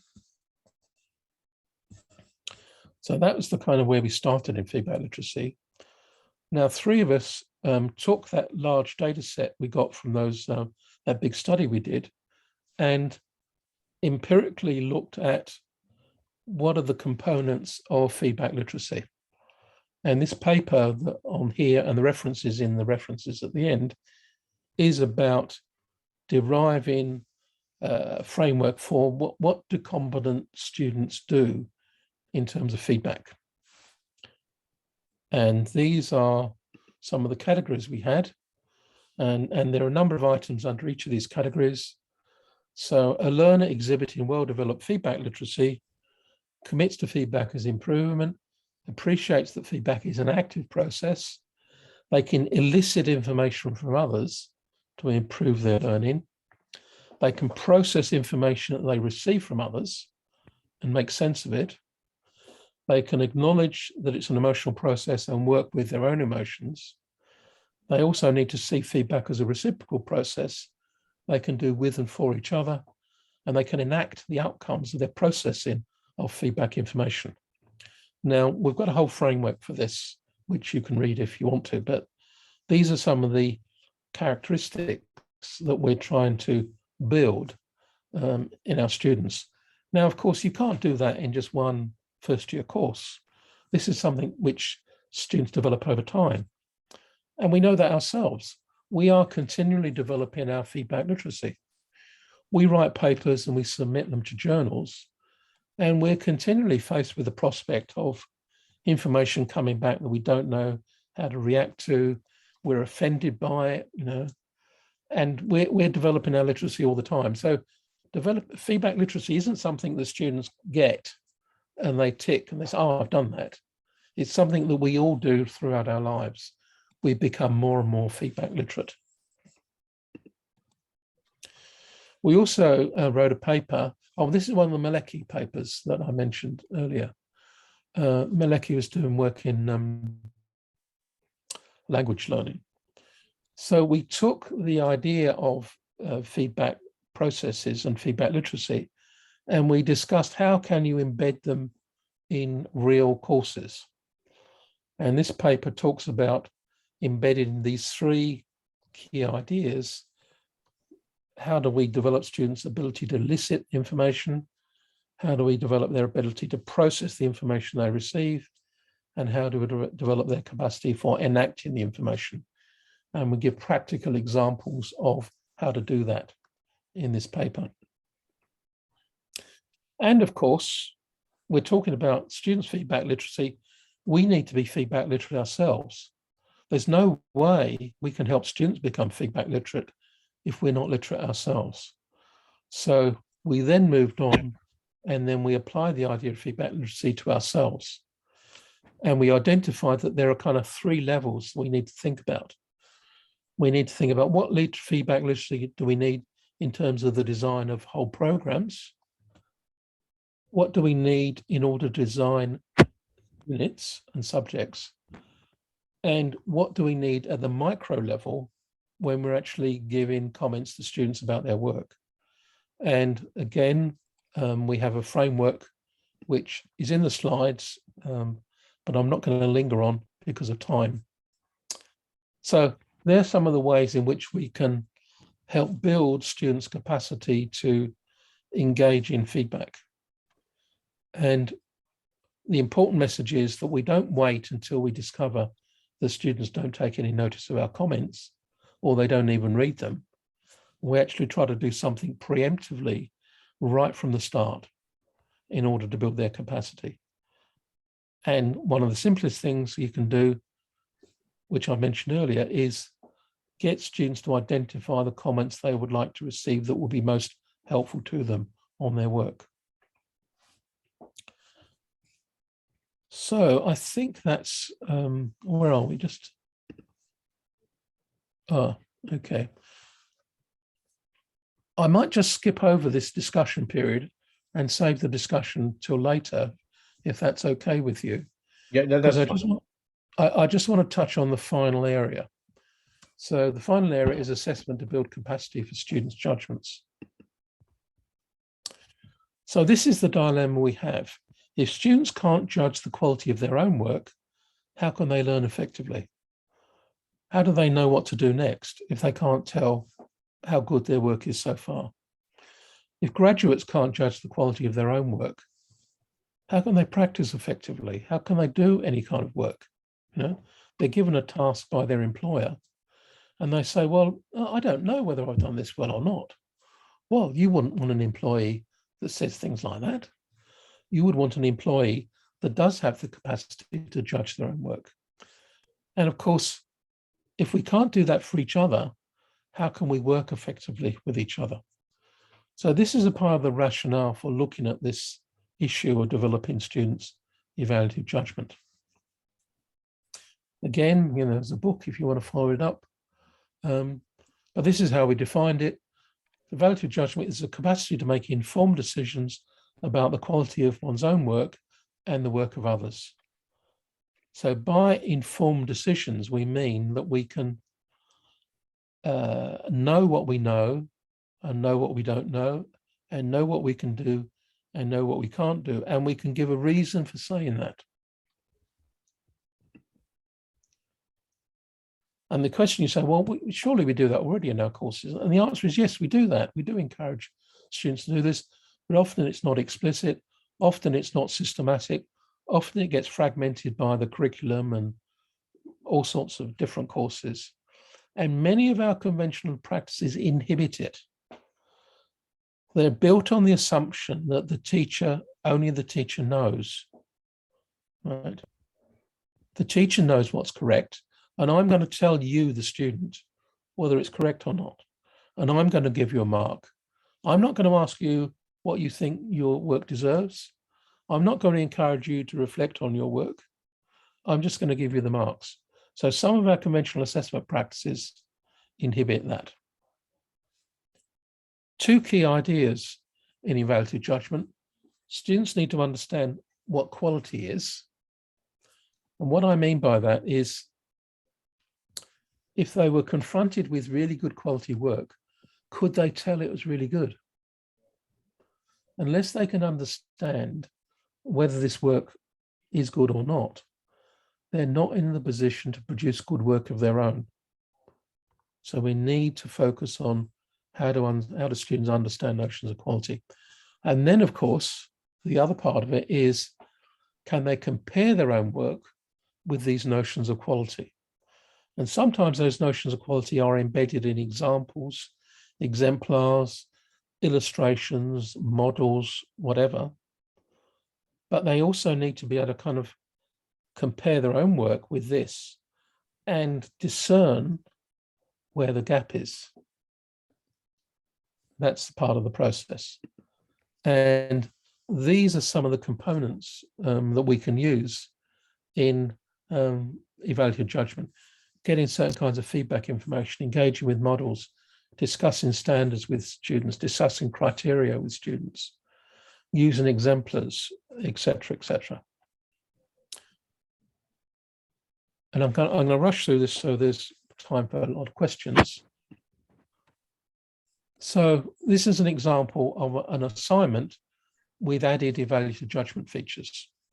And this is based upon a variation of something I do with my own students.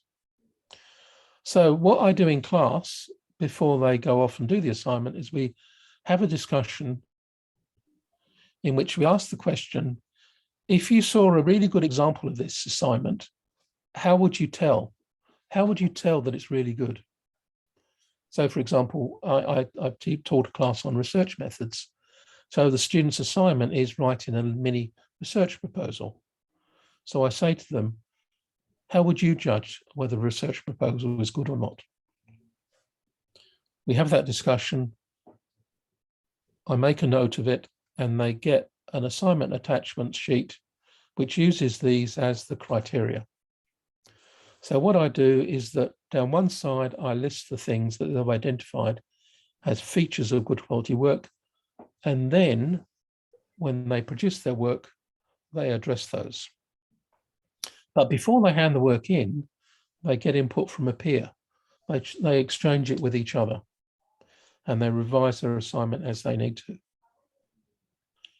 The student then takes that sheet that I've created with the criteria for good work that they have generated themselves in the class, and they identify the extent to which their work stacks up against these criteria. I mark the work in the normal way, and I give them the marks, but also when I give them feedback information, what I focus on is not whether their work is good or not.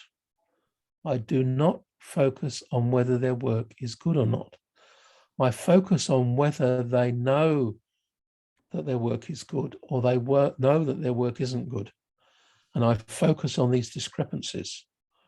Because if the work is good and the student knows it's good, they don't need me to say a lot of words about that. If they know it's weak in certain areas and they've identified the weakness, they don't need me to point it out again. The real need they have from me is where there's a discrepancy between their judgment and my judgment. So that's where I focus in. So I give them student comments on these discrepancies, and then they produce an action plan, which focuses on the areas needing development. So the assignment is exactly the same assignment I used for years before. But what this is an assignment with added evaluative judgment features. So this is an example of how you can build on an existing activity. Now, you have completely different assignments. So, you know, your way of adding evaluative judgment would be different. So these are some of the features. The students engage with criteria and standards ahead of generating work. And they don't do it by reading a rubric, because reading a rubric doesn't help. You know, if they could understand what the rubric meant, they should be teaching the course, not being a student on the course. Students get input from others about their actual work. Students calibrate their judgments against those of others. I need to ask themselves, should I take any notice of what this student said before I hand it in or not? They're led to respond to comments. So there's a feedback process going on. They respond to comments. And the next assignment ideally enables their previous feedback information to be utilized in the next task. So I'm going to open it up for discussion at the end. We've got 9 minutes before the plug is pulled. So you might want to start on questions about this third area, but I'm happy to talk about things more generally. Thank you. Jihad keeps putting his hand up. I'm sorry, I will lower it down. Thank you.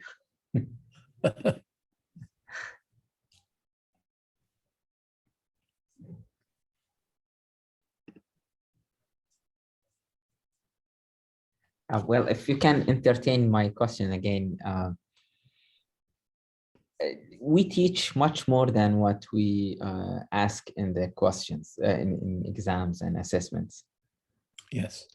And I wouldn't be able to give feedback for the student work throughout all the materials given in the course.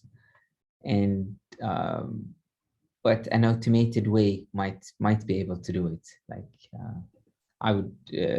automated program might be asking 200 questions, while a single teacher can only grade maybe 10% of that. So realistically, so yes. Maybe in the future there would be a room for such a comprehensive assessment of the student. Maybe, but let's face the reality now. You do have to give feedback to your students, and you can't give 100 pieces of feedback information. So you've got to make some really, really hard decisions about what is it really most important I focus on. And this is something we confront all the time in feedback.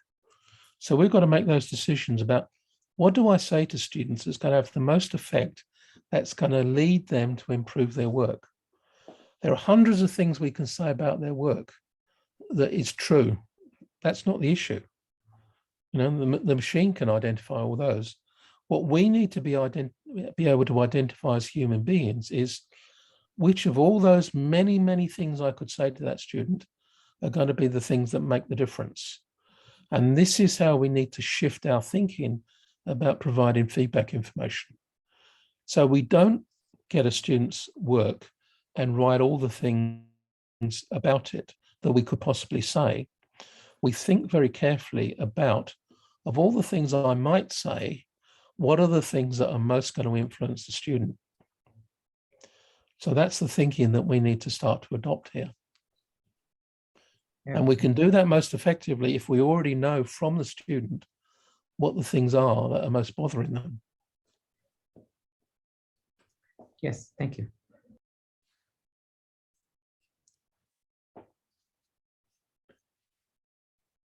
Any other questions, Mojib, from the chat that you think might be good to focus on?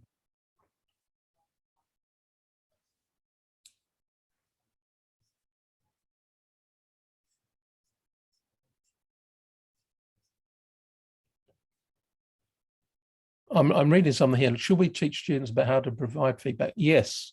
Yes, there's various guidelines around about giving and receiving feedback information. I've got some myself. Other people have produced them. Yes, absolutely, we should teach them. It's like this is a very sophisticated pedagogic process, which we all need to develop the capacity to do, and we need it in our normal lives. So yes, we should introduce students to it. There's another question about handling negative feedback and turning it to provide an opportunity for improvement. I'm not quite sure what you mean by negative feedback. If we look at the research on feedback information, we can identify, or Hattie and Timpley have identified, that there are certain types of feedback that have greater or lesser effect, and some feedback has a negative effect. So we need to be very, very careful about comments that we make which leave the students with less knowledge and less learning than when they started. Now you might say, well, that's crazy. I mean, how could I provide students with information and unlearn them? Well, I'm afraid the research evidence suggests that that is entirely possible and is a frequent occurrence. So, for example, we need to avoid certain things. We need avoiding referring to students and individual personal characteristics of the students. We need to focus on the student's work, not the student. We must never attribute blame to students. We mustn't judge the student as a student. We mustn't say things like, well, you didn't bother, even, tackling that question with any, energy. We must always treat students on their merits and not on their attributes. So they're the kind of things that are typically talked about in the literature on negative feedback. Another thing about negative feedback, which is commonly talked about, particularly in health areas for some reason, and that's the dreaded feedback sandwich. I don't know whether you've come across the feedback sandwich. You don't want to learn it because it's not good. So a feedback sandwich is you say something nice to the student, you then give them the bad information, the difficult, problematic information, and then you say something nice. And the idea is that the student should consume this feedback information like a sandwich, and they take their medicine because it's wrapped up against two things you say which are nice. I'm afraid there is not a shred of empirical evidence that this is worthwhile. In fact, what happens is that the students remember the good things that are said, and they completely forget the bit in the middle, which was your main message. So I don't like the idea of negative feedback in the sense that this is nasty information. All the information we provide to students might be challenging, but it's all about them producing better work in the future. And that's what we need to focus on. So time is running out, so I'm going to go to my last slide. Oh, that's not the last slide. That's just a resource that we provided about developing evaluative judgment. We handed out this at Deakin University, and it helps staff design things into their courses. My final slide, just to sum up, we must deliberately design assessment and feedback to have a continuing positive effect on student learning. And we must do it in such a way that we equip students for themselves, not just with knowledge and skills, but equipping them to be more effective learners. First one. Second one, in an outcomes-based world, students must be comfortable in understanding and using standards and criteria for themselves and with each other. Peer interaction, peer feedback, formal and informal, is very important. Building the capacity to judge one's own work and that of others is an educational outcome on which all the others are dependent. If we're successful in doing that, then students are given assistance with everything else that we do. And finally, we equip students for the future not primarily through the specific knowledge and skills they acquire, but through their capacity to make informed judgments through their own practice now and in the future. So thank you very much for your engagement. I found it a very stimulating time, and there's been some very, very interesting questions. Thank you.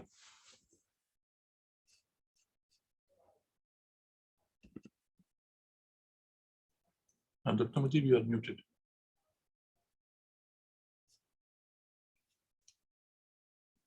And Dr. Mujib, you are muted. Thank you very much, Professor David, for this interesting workshop. Thank you all for joining us today.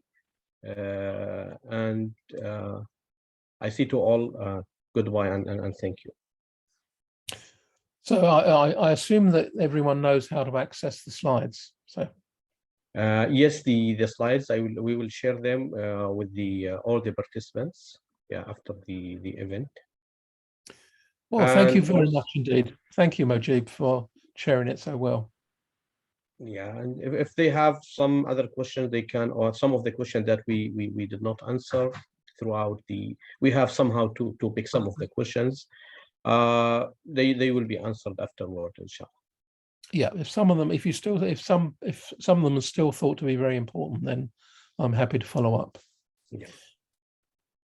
Thank you very This much. is a very fast-moving area, so keep up with all the research that's going on. Thank you. Thank you. Cheerio. Bye. Salam.